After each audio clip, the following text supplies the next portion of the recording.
ಇಂಥ ವಿಚಾರ ಇನ್ನಷ್ಟು ಅಪ್ಡೇಟ್ ಪಡ್ಕೊಳ್ಳೋಣ. ನಮ್ಮ ಪ್ರತಿನಿಧಿ ಹನುಮಂತ್ ದುರ್ಗದ್ ಕನೆಕ್ಟ್ ಆಗಿದ್ದಾರೆ. ಹನುಮಂತ್ ದುರ್ಗದ್, ಡಿಕೆ ಸಂಪುಟದ ಮೊದಲ ವಿಕೆಟ್ ಪತನ ಆಗೋ ಲಕ್ಷಣ ಇದೆಯಾ?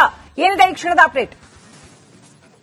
ಖಂಡಿತವಾಗ್ಲೂ ಅಂತದ್ದೊಂದು ರಾಜಕೀಯ ವಿದ್ಯಮಾನಗಳಲ್ಲಿ ಬೆಳವಣಿಗೆಗಳಾಗ್ತಾ ಇರುವಂತದ್ದು ಶ್ರೀಲಕ್ಷ್ಮಿ. ಯಾಕೆಂತಂದ ಹೇಳಿದ್ರೆ ಸಚಿವ ಬಿ ನಾಗೇಂದ್ರ ಅವರ ವಿಚಾರಕ್ಕೆ ರಾಜೀನಾಮೆ ಕೊಡಬೇಕು ಅನ್ನುವಂತ ವಿಚಾರವನ್ನು ಮುಂದಿಟ್ಟು ಇಡೀ ಮುಂಗಾರು ಅಧಿವೇಶನವನ್ನ ನಡೆಯಲಿಕ್ಕೆ ಪ್ರತಿಪಕ್ಷಗಳು ಬಿಡಲಿಲ್ಲ.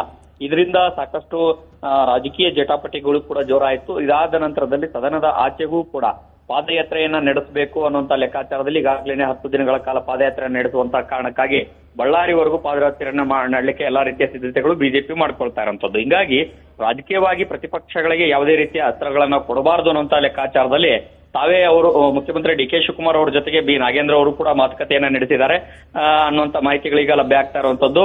ಸ್ವತಃ ಪಕ್ಷಕ್ಕೆ ಯಾವುದೇ ರೀತಿ ಮುಜುಗರ ಆಗದಂತಹ ರೀತಿಯಲ್ಲಿ ನಾನು ನಡ್ಕೊಳ್ತೇನೆ, ನನ್ನಿಂದ ಪಕ್ಷಕ್ಕೆ ಮುಜುಗರ ಆಗುವಂತದ್ದು ಬೇಡ ಅನ್ನುವಂತ ರೀತಿಯಲ್ಲಿ ಒಂದಷ್ಟು ಮಾತುಕತೆಯನ್ನ ನಡೆಸಿದ್ದಾರೆ ಅನ್ನುವಂಥದ್ದು. ಆದ್ರೆ ಹೈಕಮಾಂಡ್ ನಾಯಕರ ಜೊತೆಗೆ ಮಾತುಕತೆಯನ್ನು ನಡೆಸಿ ಅಂತಿಮ ತೀರ್ಮಾನ ತೆಗೆದುಕೊಳ್ಳುವಂತಹ ಸಾಧ್ಯತೆಗಳು ಹೆಚ್ಚಾಗಿದ್ದಾವೆ.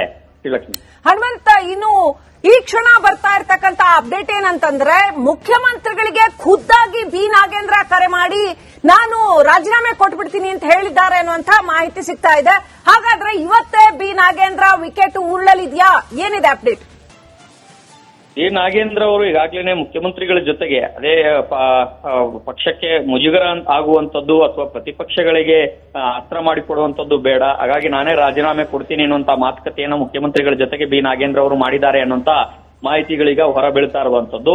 ಆದ್ರೆ ನಾಗೇಂದ್ರ ಅವರಿಗೆ ಒಂದು ಹೈಕಮಾಂಡ್ ಮಟ್ಟದಲ್ಲಿ ಇಂಥದ್ದೊಂದು ಚರ್ಚೆ ಆಗಬೇಕು, ಆ ಚರ್ಚೆಯ ನಂತರದಲ್ಲಿ ತೀರ್ಮಾನ ತೆಗೆದುಕೊಳ್ಳೋಣ ಅನ್ನುವಂತ ಭರವಸೆಯನ್ನ ಕೊಟ್ಟಿದ್ದಾರೆ ಅನ್ನುವಂತ ಮಾಹಿತಿಗಳಿದಾವೆ. ಅಂತಿಮವಾಗಿ ಮುಖ್ಯಮಂತ್ರಿಗಳು ಕೂಡ ನಾಳೆ ಡೆಲ್ಲಿಗೆ ಹೋಗ್ತಾ ಇರುವಂತ ಹಿನ್ನೆಲೆಯಲ್ಲಿ ಸಾಕಷ್ಟು ಮಹತ್ವವನ್ನು ಪಡೆದುಕೊಳ್ಳುತ್ತೆ. ಹೈಕಮಾಂಡ್ ನಾಯಕರ ಜೊತೆಗೂ ಕೂಡ ಒಂದು ಹಂತದ ಮಾತುಕತೆಯನ್ನ ನಡೆಸಿ ಅಂತಿಮ ತೀರ್ಮಾನ ತೆಗೆದುಕೊಳ್ಳುವಂತ ಸಾಧ್ಯತೆ ಇದೆ.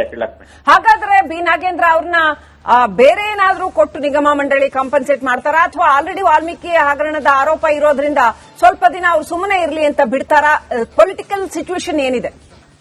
ಖಂಡಿತವಾಗ್ಲೂ ಕೂಡ ಬಿ ನಾಗೇಂದ್ರ ಅವರ ವಿಚಾರಕ್ಕೆ ಈಗಾಗಲೇ ಸಚಿವ ಸ್ಥಾನ ಕೊಟ್ಟಂತ ಸಂದರ್ಭದಲ್ಲಿ ಇಷ್ಟು ದೊಡ್ಡ ಮಟ್ಟದ ವಿರೋಧ ವ್ಯಕ್ತ ಆಗತ್ತೆ ಅನ್ನುವಂತ ನಿರೀಕ್ಷೆಯನ್ನ ಕಾಂಗ್ರೆಸ್ ಹೈಕಮಾಂಡ್ ಇರಲಿಲ್ಲ, ಕಾಂಗ್ರೆಸ್ ನಾಯಕರು ಕೂಡ ಹೊಂದಿರಲಿಲ್ಲ. ಯಾಕಂತಂದ ಹೇಳಿದ್ರೆ ಕಳೆದ ಬಾರಿ ರಾಜೀನಾಮೆ ಕೊಟ್ಟಿದ್ರು ಅನ್ನುವಂತ ಮತ್ತೆ ಆರೋಪ ಇನ್ನೂ ಕೂಡ ಸಾಬೀತಾಗಿಲ್ಲ ಅನ್ನುವಂತ ವಿಚಾರವನ್ನು ಮುಂದಿಟ್ಟೆ ಅವರಿಗೆ ಸಚಿವ ಸ್ಥಾನವನ್ನ ಕೊಟ್ಟಿದ್ರು. ಇದೀಗ ಮತ್ತೊಮ್ಮೆ ದೊಡ್ಡ ಮಟ್ಟದಲ್ಲಿ ಪ್ರತಿಪಕ್ಷಗಳು ದೊಡ್ಡ ಮಟ್ಟದಲ್ಲಿ ಹೋರಾಟವನ್ನು ರೂಪಿಸಲಿಕ್ಕೆ ಮುಂದಾಗಿರುವಂತಹ ಹಿನ್ನೆಲೆಯಲ್ಲಿ ಅದು ಪಕ್ಷಕ್ಕೆ ಸಹಜವಾಗಿ ಚುನಾವಣಾ ವರ್ಷಗಳು, ಚುನಾವಣೆಗೆ ಎಲ್ಲವೂ ಕೂಡ ಸಿದ್ಧತೆ ಮಾಡಿಕೊಳ್ಳುವಂತ ಸಂದರ್ಭದಲ್ಲಿ ಅದು ದೊಡ್ಡ ಮಟ್ಟಿಗೆ ಡ್ಯಾಮೇಜ್ ಆಗಬಾರದು ಅನ್ನೋ ಲೆಕ್ಕಾಚಾರದಲ್ಲಿ ಅವರನ್ನ ಸಚಿವ ಸ್ಥಾನದಿಂದ ಕೆಳಗಿಳಿಸಬಹುದು, ರಾಜೀನಾಮೆ ಕೊಡಬಹುದು. ಸೇಮ್ ಟೈಮ್ ಕಾಂಗ್ರೆಸ್ನಲ್ಲಿ ಏನ್ ಶುರುವಾದಂತ ಅಭಿಪ್ರಾಯ ಏನಿದಾವೆ, ಸಚಿವ ಸ್ಥಾನ ಸಿಕ್ಕಿಲ್ಲ ಅನ್ನುವಂತ ಅಸಮಾಧಾನ ಏನಿದೆ ಅದನ್ನು ಕೂಡ ಸರಿದೂಗಿಸುವಂತಕ್ಕೆ ದಾರಿ ಸುಲಭ ಆಗುತ್ತೆ ಅನ್ನುವಂತ ಒಂದಷ್ಟು ಲೆಕ್ಕಾಚಾರ ಕಾಂಗ್ರೆಸ್ ನಲ್ಲಿ ಇದೆ. ಆದ್ರೆ ನಾಗೇಂದ್ರ ಅವರಿಗೆ ಯಾವ ಸ್ಥಾನವನ್ನ ಕೊಡ್ತಾರೆ, ಮುಂಬರುವಂತ ದಿನಗಳಲ್ಲಿ ಅವರನ್ನ ಯಾವ ರೀತಿ ಪರಿಗಣಿಸ್ತಾರೆ ಅನ್ನೋಂಥದ್ದು ಇನ್ನೂ ಕೂಡ ಕಾದ್ ನೋಡಬೇಕಾಗಿದೆ. ಮೊದಲ ಹಿನ್ನಡೆ ಆಗತ್ತಾ ಡಿ.ಕೆ. ಶಿವಕುಮಾರ್ ಅವರಿಗೆ ಇದು? ಯಾಕಂತಂದ್ರೆ ಅವರು ಮುಖ್ಯಮಂತ್ರಿಯಾಗಿ ಪ್ರಮಾಣವಚನ ಸ್ವೀಕಾರ ಮಾಡಿದ ನಂತರದ ಮೊದಲ ಅಧಿವೇಶನ ಬಿ ನಾಗೇಂದ್ರ ಅವರ ಹೆಸರಿನಲ್ಲಿ ಒಂದು ರೀತಿ ಕೊಚ್ಕೊಂಡು ಹೋಗ್ತಾ ಇದೆ ಅಂತ ಹೇಳಬೇಕು. ಕಲಾಪನೇ ನಡೀತಾ ಇಲ್ಲ. ಒಂದು ಎರಡನೇದು, ಆಯ್ಕೆ ಮಾಡಿರ್ತಕ್ಕಂಥ ಸಚಿವರನ್ನ ಉಳಿಸ್ಕೊಳ್ಳೋದಕ್ಕೆ ಸಾಧ್ಯ ಆಗ್ತಾ ಇಲ್ಲ. ಪ್ರತಿಪಕ್ಷಗಳ ಪ್ರತಿಭಟನೆಯ ಒತ್ತಡ ತಂತ್ರಕ್ಕೆ ಮಣಿಲೇಬೇಕಾಗಿದೆ. Set back DK. ಶಿವಕುಮಾರ್ ಅವರಿಗೆ, ಟ್ರಬಲ್ ಶೂಟರ್ ಅಂತಲೇ ಹೆಸರಾಗಿದ್ದಂತಹ ಡಿ.ಕೆ. ಶಿವಕುಮಾರ್ ಅವರಿಗೆ ಸೆಟ್ ಬ್ಯಾಕ್. ರೈಟ್, ದಯವಿಟ್ಟು ಸಂಪರ್ಕದಲ್ಲಿದೆ ಹನುಮಂತ. ಬ್ರೇಕಿಂಗ್ ಅಪ್ಡೇಟ್ ಬರ್ತಾ ಇದೆ. ಇವತ್ತೇ ರಾಜೀನಾಮೆ ನೀಡ್ತಾರಾ ಬಿ ನಾಗೇಂದ್ರ?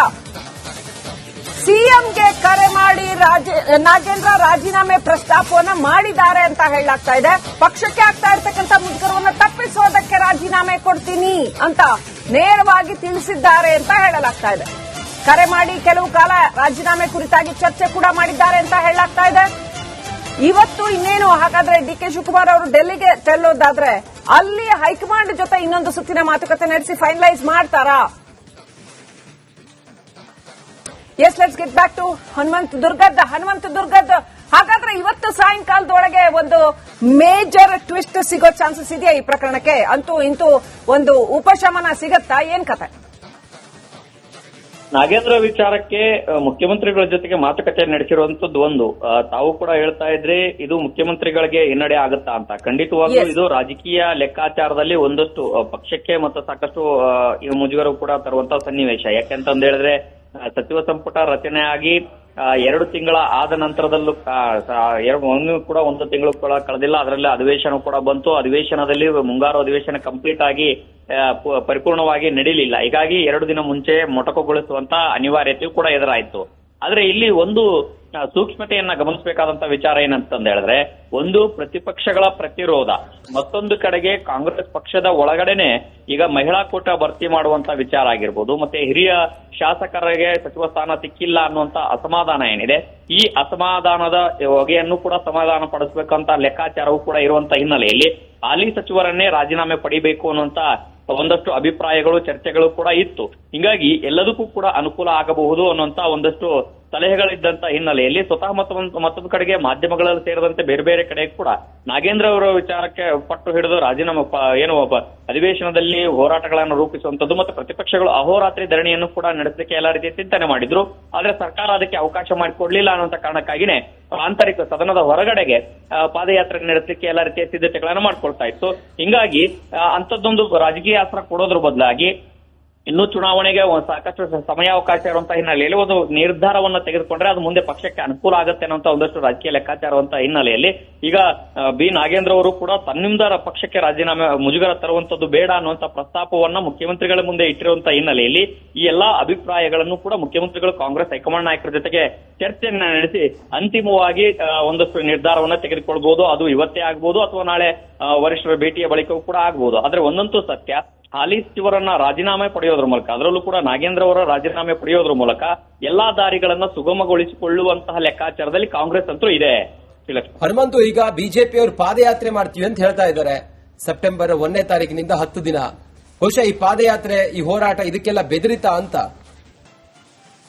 ಖಂಡಿತವಾಗ್ಲೂ ಪ್ರತಿಪಕ್ಷಗಳು ಯಾವಾಗ ಮುಂಗಾರು ಅಧಿವೇಶನ, ಸಹಜವಾಗಿ ಬಿಜೆಪಿ ಕಳೆದ 2.5-3 ವರ್ಷದಿಂದನೂ ಕೂಡ ಈ ಪ್ರತಿಪಕ್ಷ ಸ್ಥಾನದಲ್ಲಿದ್ದು ಸರ್ಕಾರದ ವಿರುದ್ಧ ಅನೇಕ ವಿಚಾರಗಳನ್ನ ಪ್ರಸ್ತಾಪ ಮಾಡ್ತು. ಆದ್ರೆ ತಾರ್ಕಿಕ ಅಂತ್ಯ ಅಂತ ತೆಗೆದುಕೊಂಡಂತ ಸಂದರ್ಭದಲ್ಲಿ ಕೆಲವು ವಿಚಾರಗಳು ಬರಲ್ಲ. ಆದ್ರೆ ಈ ಬಾರಿಯ ಮುಂಗಾರು ಅಧಿವೇಶನದಲ್ಲಿ ಸಿಂಗಲ್ ಲೈನ್ ಅಜೆಂಡಾವನ್ನ ಇಟ್ಕೊಂಡಿತ್ತು. ಅದು ನಾಗೇಂದ್ರ ಅವರ ರಾಜೀನಾಮೆ ಕೊಡಬೇಕು, ಯಾವುದೇ ಕಾರಣಕ್ಕೂ ಕೂಡ ನಾವು ಬಿಡೋದಿಲ್ಲ ಅನ್ನುವಂತ ಒಂದು ಬಿಗಿ ಪಟ್ಟನ್ನು ಹಿಡಿದಿತ್ತು.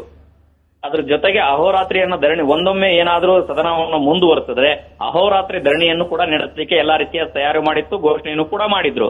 ಆದ್ರೆ ಸರ್ಕಾರ ಯಾವಾಗ ಪ್ರತಿಪಕ್ಷಗಳು ಅಹೋರಾತ್ರಿ ಧರಣಿಯನ್ನ ಘೋಷಣೆ ಮಾಡಿದ್ರು, ಹೌದು ಸಹಜವಾಗಿ ರಾಜಕೀಯ ಒಂದಷ್ಟು ಸ್ಟ್ರಾಟಜಿಯ ಭಾಗವಾಗಿಯೂ ಕೂಡ 2 ದಿನದ ಮುಂಚೆಯೇ ಅಧಿವೇಶನ ಮೊಟಕುಗೊಂತು. ಯಾವಾಗ ಅಧಿವೇಶನ ಮೊಟಕುಗೊಳ್ತು, ಅದು ಸಹಜವಾಗಿ ಬಿಜೆಪಿಯ ರಾಜ್ಯಾಧ್ಯಕ್ಷ ವಿಜೇಂದ್ರ ಅವರು ಕೂಡ ಕಾಂಗ್ರೆಸ್ ಬಿಜೆಪಿ ಹೈಕಮಾಂಡ್ ನಾಯಕರನ್ನು ಭೇಟಿ ಮಾಡಿ ಪಾದಯಾತ್ರೆ ನಡೆಸುವಂತ ಬಗ್ಗೆ ಒಂದಷ್ಟು ಅಭಿಪ್ರಾಯಗಳನ್ನ ಪಡೆದುಕೊಂಡೇ, ಇಲ್ಲಿಯ ಹಿರಿಯ ನಾಯಕರ ಅಭಿಪ್ರಾಯಗಳನ್ನ ಪಡೆದುಕೊಂಡೇ ಅಲ್ಲಿ ಕಾಂಗ್ರೆಸ್ ಬಿಜೆಪಿ ಹೈಕಮಾಂಡ್ ನ ಗ್ರೀನ್ ಸಿಗ್ನಲ್ ಪಡೆದುಕೊಂಡ ನಂತರದಲ್ಲಿ ಪಾದಯಾತ್ರೆಯನ್ನ ಘೋಷಣೆ ಮಾಡಿದ್ರು. ಪಾದಯಾತ್ರೆಯ ದಿನಾಂಕ ಘೋಷಣೆ ಮಾಡಿದ್ದು ಅಷ್ಟು ಮಾತ್ರ ಅಲ್ಲದೆ ಎಸ್ಟಿ ಮೀಸಲಾತು ಕ್ಷೇತ್ರಗಳೇನಿದಾವೆ ಆ ಕ್ಷೇತ್ರಗಳನ್ನೇ ಟಾರ್ಗೆಟ್ ಮಾಡ್ಕೊಂಡು, ಯಾಕಂತಂದ ಹೇಳಿದ್ರೆ ಈ ವಿಚಾರದಲ್ಲಿ ದಲಿತಾಸ್ತ್ರವನ್ನ ಪ್ರಯೋಗ ಮಾಡ್ಲಿಕ್ಕೆ ಸರ್ಕಾರವು ಕೂಡ ಮುಂದಾಗಿತ್ತು. ಯಾವಾಗ ದಲಿತಾಸ್ತ್ರ ಪ್ರಯೋಗ ಮಾಡ್ತೋ ಅವಾಗ ಬಿಜೆಪಿ ಕೂಡ ಎಸ್ಟಿ ಮೀಸಲಾತಿ ಕ್ಷೇತ್ರಗಳಲ್ಲಿ ಒಂದು ಗುರಿಯಾಗಿಸಿಕೊಂಡು ಪಾದಯಾತ್ರೆಯನ್ನು ಮಾಡ್ಲಿಕ್ಕೆ ಮುಂದಾಗಿರುವಂತದಿಂದ ಮುಂಬರುವಂತ ದಿನಗಳಲ್ಲಿ ಇದು ಸಹಜವಾಗಿ ರಾಜಕೀಯವಾಗಿ ಎಫೆಕ್ಟ್ ಆಗಬಹುದು ಅಂತ ಲೆಕ್ಕಾಚಾರಗಳು ರಾಜಕೀಯ ಪಕ್ಷಗಳು ಹಾಕಿದಾವೆ. ಹೀಗಾಗಿ ಅಂತದ್ದೊಂದು ಸನ್ನಿವೇಶ ಎದುರಾಗಬಾರದು ಅನ್ನೋ ಕಾರಣಕ್ಕಾಗಿನೇ ರಾಜೀನಾಮೆ ಪಡೆಯುವಂತ ಒಂದಷ್ಟು ಮಾತುಕತೆ ಈಗ ಜೋರಾಗಿ ನಡೀತಾ ಇರುವಂತದ್ದು. ಸಂಜಯ್, ಓಕೆ ಹನುಮಂತು, ಹಾಗೆ ಸಂಪರ್ಕದಲ್ಲಿರಿ, ನಿಮ್ಮನ್ನ ಮತ್ತೆ ನಾನು ಮಾತಾಡಿಸ್ತೀನಿ.